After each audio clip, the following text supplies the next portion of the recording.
Hey guys, we're back for more cooking. Okay, so we're gonna be cooking some more food. Yeah.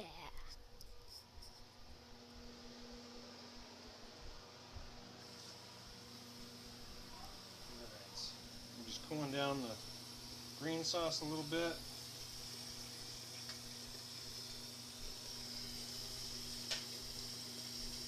That looks yummy. It smells delicious.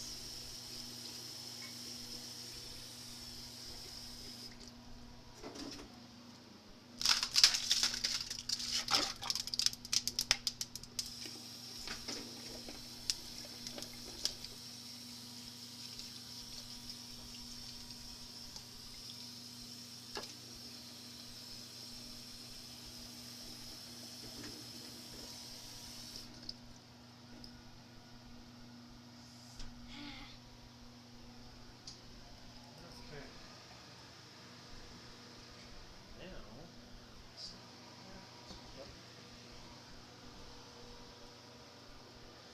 We have our beans in the pot.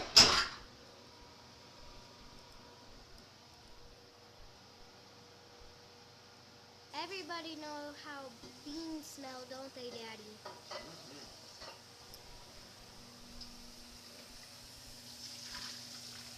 beans are pretty tasty, huh? Yes. Yes. Alright. Now we're going to get some rice going. Pretty basic stuff. A lot of people rinse their rice beforehand. We live in Colorado, so everything's a little bit different when it comes to cooking rice. We have a Typically giant when I container. soak it or rinse it, it tends to stick together too much. That could very well be my own stupidity, but I haven't figured out a better way to do it. So, and the way that this works, it works out really well. It ends up not sticking together. Just throw some dry rice in there.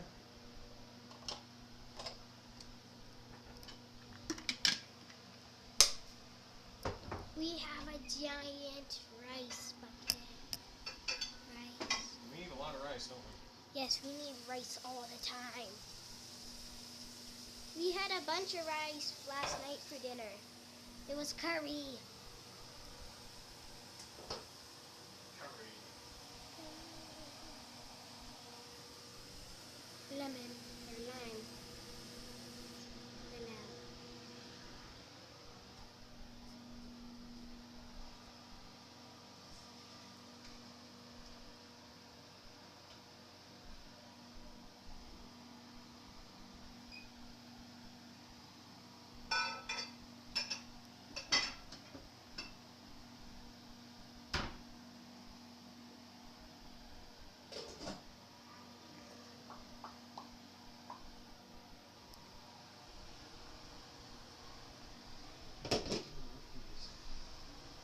Beans are cooking. Woo!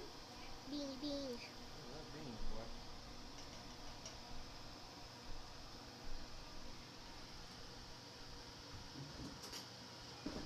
And that is a hot grill pan that's ready for some chicken. Chicken. We're going to put some chicken together here.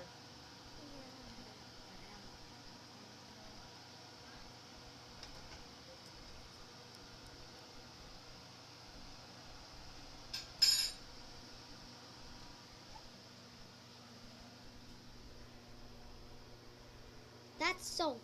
Nope. Isn't it? No, we don't put that in the sink. I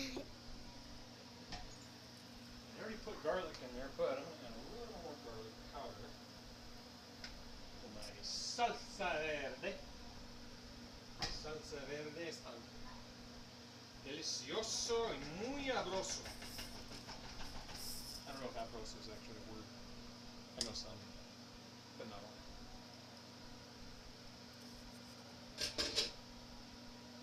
Dude, that's really bumming me out that I broke my chopper. It's okay, Daddy.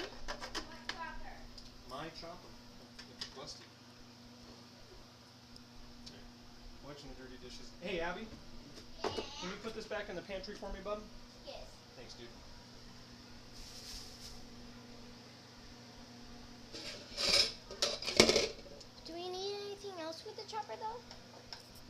chopping anything else tonight, but it sucks that it shit the bed on me. Well, it didn't shit the bed on me, I broke it.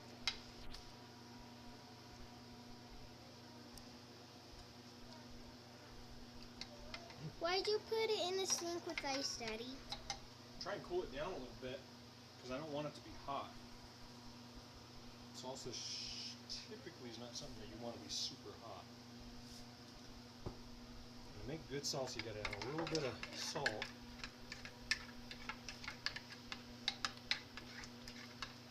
It's probably not the most effective way to cool this down, but Chips.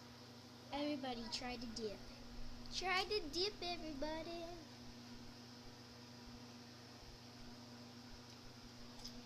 How does it taste? good. A little bit more salt. A bit more short. It's tasty though.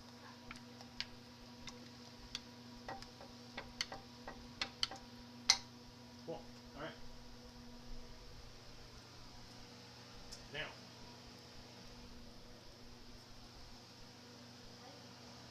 Bean time. beans are cooking. So everything's kind of moving along now. We get our chicken out. Chicken. I've got a pretty good system for chicken breasts. Look at our pretty chopping board, everybody. It's not really a chopping board. This is just what I use to kind of prep raw foods. 'Cause it's not good for. Either way, it's still pretty, everybody. Yeah. Pretty, huh? Yes. I always cut chicken breasts in half. This helps with seasoning and cooking when you haven't had time to brine the chicken, so I kind of came out funky. This one should be better.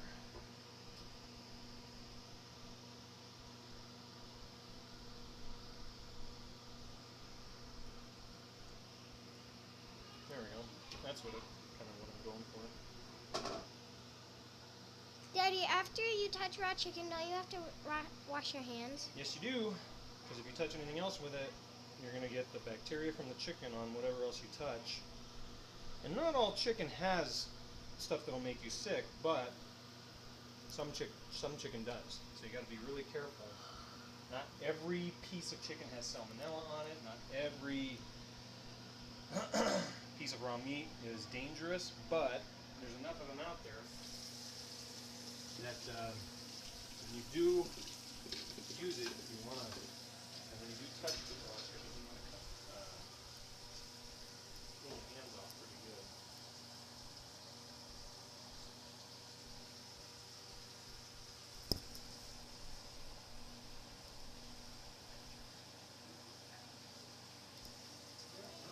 What's that soap?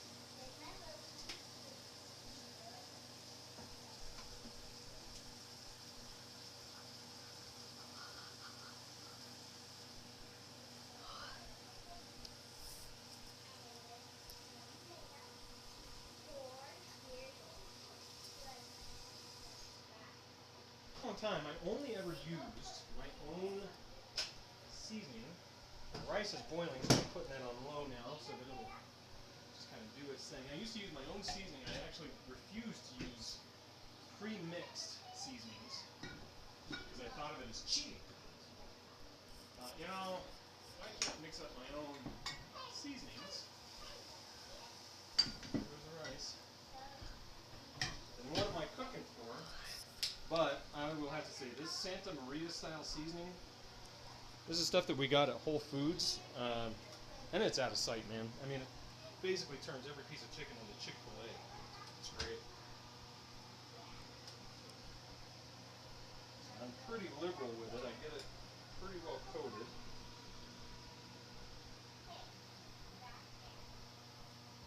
Both sides, and I also do a little pepper.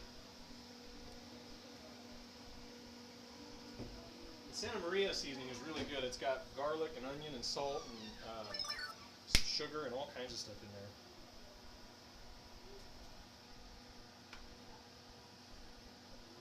Oop, that's too much. Woohoo! Get some of that pepper up there. All that pepper. And a little nutty one. Did you get pepper on my hair? No. Oh. Now that's too much pepper. So Be a little less liberal with it on the rest. Alright, so I got a nice hot grill pan over here. I'm going to spray just a little extra oil on it. I seasoned this already. It came seasoned, but the seasoning that was on it kind of came off after we used it the first time, so I had to re-season it. It's done pretty well ever since then, so.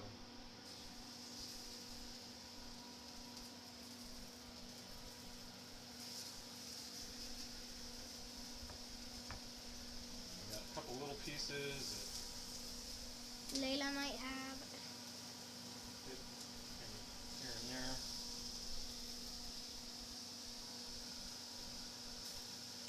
Oh, delicious. Delicious.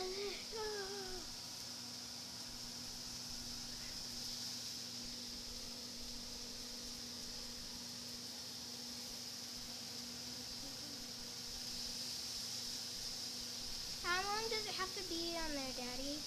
You know, I've never really timed it, to be honest with you. I've always just kind of cooked meat according to, you know, the way it feels. Little trick is, and this is usually with beef, but it works pretty well for chicken too. You can kind of check the doneness based on its texture without having to cut it open. And everybody that, you know, uses this method would tell me that it's only for beef, but or anything that you cook to different levels of doneness, but when you're trying to determine if there's meat that's cooked thoroughly, you want a firm texture. You don't want it to squish too much. You want it to be cooked all the way through. So, here, show my hand, bub. So, this texture right here with your thinner muscles, that's what those are called. That texture right there is raw or rare. Actually, that's raw. This is rare. This is medium rare, medium well, and well done. So that texture is the texture you want from your chicken.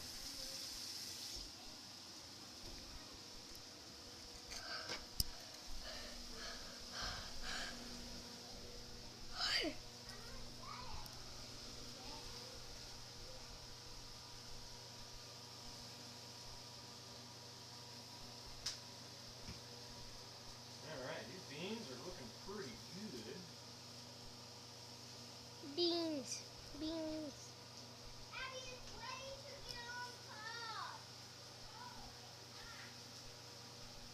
Daddy, where are the tortillas? They're still in the fridge, I haven't pulled them out yet. Ah.